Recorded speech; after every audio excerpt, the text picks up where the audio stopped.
no point did my doctor say, like, let me run a test to see where your minerals and vitamins are. Let me run a test to see what's going on besides a normal blood work. Hey everybody, welcome back to the Dr. Denisha Keating Show. As promised, we're going to be talking about the confirmation of Robert Kennedy Jr. So why is this such a big deal to so many people? I think really it just comes back down to full transparency of mental, emotional, and physical well-being.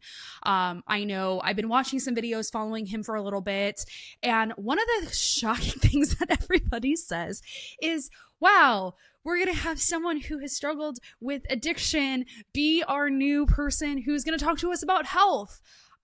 You guys, are we not allowed to change who we were in the past to be a better person today? Personally, I am excited to see what information he's able to provide, because there has been so much debate amongst the community for decades on what is and isn't happening with vaccines or food. But I'm going to be honest, if you just look at the back of a box of cereal, you will see that there is a ton of additives that have been put into those boxes that have never been put in before. When we have, I think he had said, in some countries, there's 400 ingredients, while in America, there's 1,000 ingredients in certain foods. That's concerning to me. The fact that so many of us do have health issues, and it's not just because people are not eating healthy and everyone's eating horrible, tells me that something is going on. But you know what? He said something in a clip that he was being interviewed for where it wasn't just a, hey, get better with your food. And I think that that's what a lot of people think about when it comes to health, emotional, mental, or physical. He actually said it is a spiritual thing as well. When we are spiritually unhealthy, we are also physically, emotionally, and mentally unhealthy. We in America have one of the largest communities that are not doing well emotionally or mentally. Anxiety, depression, PTSD, trauma has increased while health has decreased. And a lot of that, yes, I do think that some of us who have experienced trauma, that is why anxiety and depression has risen. But there are also other factors to anxiety and depression. That's a chemical imbalance, hormonal imbalance. So many more people are experiencing this thing, and it does come from food. And it's not, again, I think some people are like, well, why don't you just get healthy? Why don't you just go get chicken? Why don't you stop eating McDonald's? I have talked to, I don't know how many people who have said, like, look, I'm buying normal food from the store, cooking it, prepping it, doing all of these things, and I am struggling to lose any sort of weight and get healthy. I'm struggling getting energy. And what that means is we really don't even know our own bodies. Can I be honest? I have never once had a class that showed me what it meant to look into like my DNA, my health, my like minerals and vitamins that are put into play. I'm just supposed to trust that someone's like, go take a vitamin, and I know exactly which one to go take. And I remember asking my doctor, I had been in my early 20s. I started having a lot of hormone issues to where I was having a period. Sorry, Tim, I was having a period for 6 months straight, literally did not stop bleeding, became anemic, had a bunch of issues, was on 3 different birth controls, and it say like, let me run a test to see where your minerals and vitamins are. Let me run a test to see what's going on besides a normal blood work. I think there was a lot of time that could have been saved if we did a full panel to see if there was something wrong with me. But they didn't do that. They waited 6 months to do a couple ultrasounds, but by the time that they finally figured out what was going on, it was too late. And I only have 1 ovary and tube left. Whatever. But once I got off all of the birth control, once I started looking at what was actually in my food, I'm not joking. Like I changed like where I was buying, the type of brands of meats that I was buying. I got off a couple of things that I was drinking that were sodas. I started looking at really putting health back into my body and started reading what was on the back of the box. I found that I had what was called interstitial cystitis, which is inflammation of the uterine wall. Now it's similar. The feeling is similar to someone who has endometriosis, where there's no lesions inside the body, but there are a bunch of other inflammation issues. So one of the things that I have found that things that influence my body is very different than somebody else's. I have a ton of inflammation that's in my body. So this is why I think someone like Robert Kennedy coming in and being like, hey, let's just be transparent so people know what it is that is in everything. Why are we hiding things? Why can't people look things up? Why can't they know the research and the data? Why can't they know these things? I think is a really good thing, because I'm not going to go take a class on stuff just to find more stuff. Like, I would rather just go onto search engines and look. So if you guys look up information, you can see like what's in a box of cereal, what's in that particular thing. How can you eat better? How can you eat healthy? Is soy good for you? Can I do a DNA test to see if I'm actually allergic to soy? Some of us are allergic to gluten. So it's all of these things. Is why can't we have access to see that information from a doctor's point of view? Why can't we have that from a health standpoint? Why can't we know what is in food and what is not in food? Why do we have to give them special names? But when you start to dig into this stuff, and I'm going to be honest, it is a dark web of darkness sometimes when you have inflammation.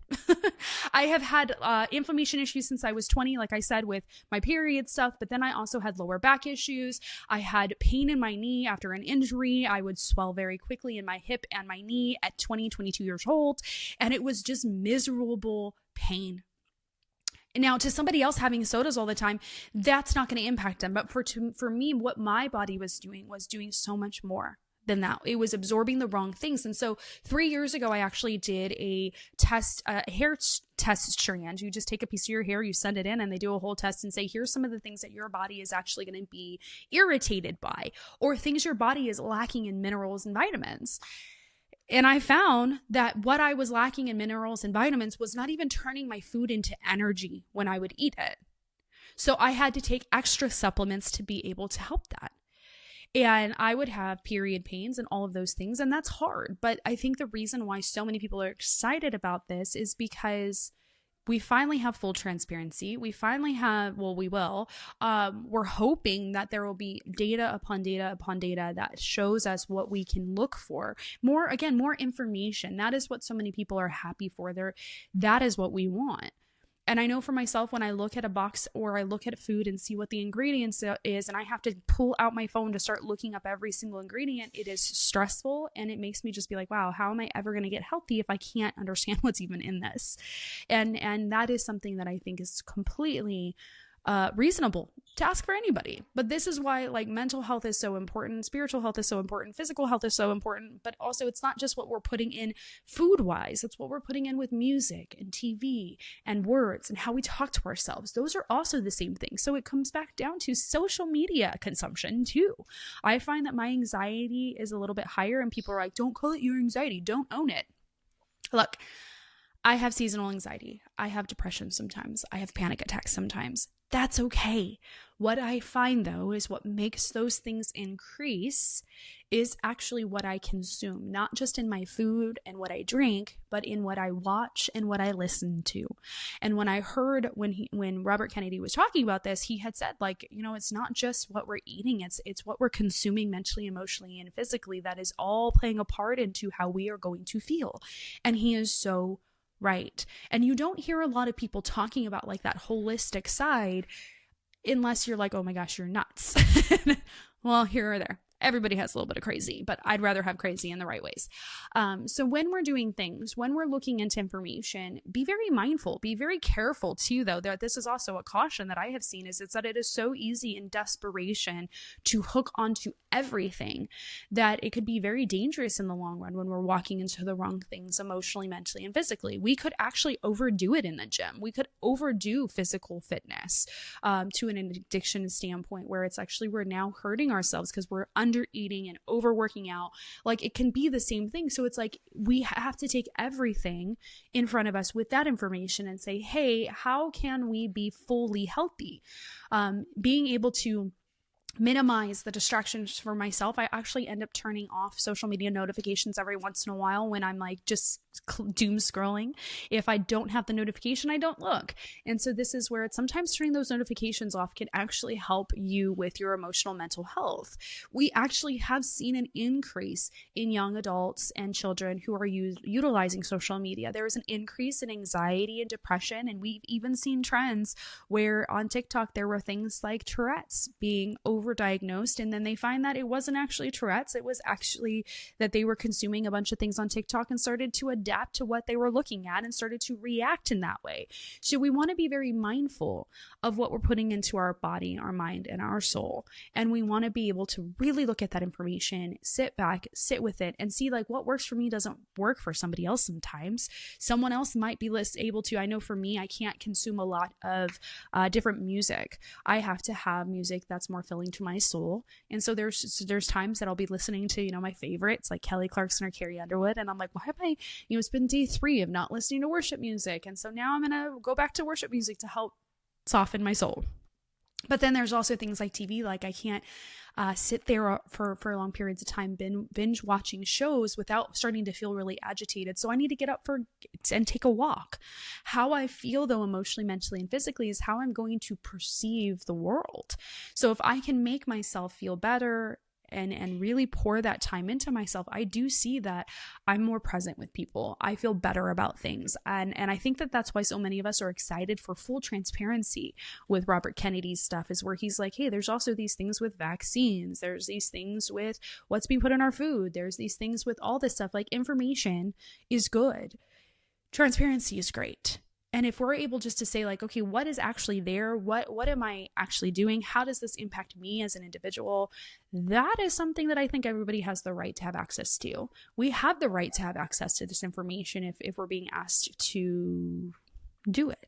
But if I want to eat healthy and be healthy, I know with the blood test or the hair test that I did, it actually said like olives were something that were going to trigger an inflammation episode for me, and like olive tree, olive oil. So we moved away from that. When I have flare-ups, I won't eat things that have those in it because it will actually flare up some of my inflammation when I'm having a bad day. I have a ton of allergies to trees that are in my state. And so it's like, okay, what do I need to do when it starts to rain or when it gets hot? Okay, I'm going to start taking some medications that help with that. I'm going to start taking more supplements so that my body can process that so I don't get hit as hard. And since doing that, my sinus infections have actually decreased.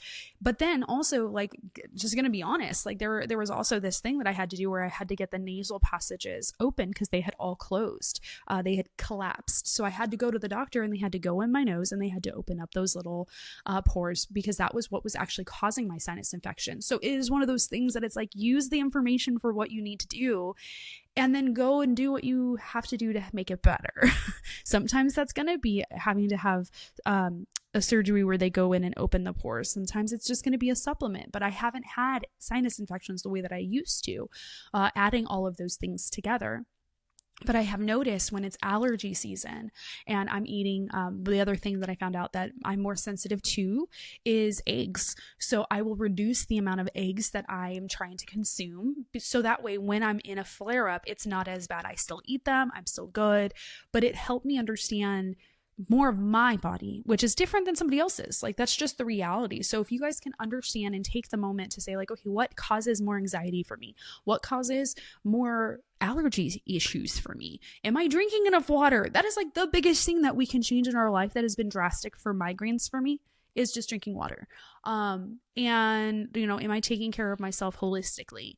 So when you're looking at what to do and how to do it, I think just starting with something simple like a hair test to show you what vitamins and minerals you're missing. You could do a blood work. I find that blood work really doesn't show much for me because it's just a very simple panel that they do.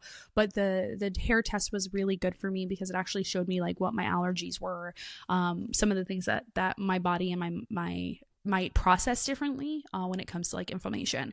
So yeah, information can be really, really helpful for things like that. And then you have less issue down the line. And I have seen in the last 5 years of really looking at that, it's been slow, steady shifts, but it's been shifts for me that has made the world of a difference, where I'm now, one of the things I was missing was collagen. That was a big thing I was missing. So I've been taking liquid collagen.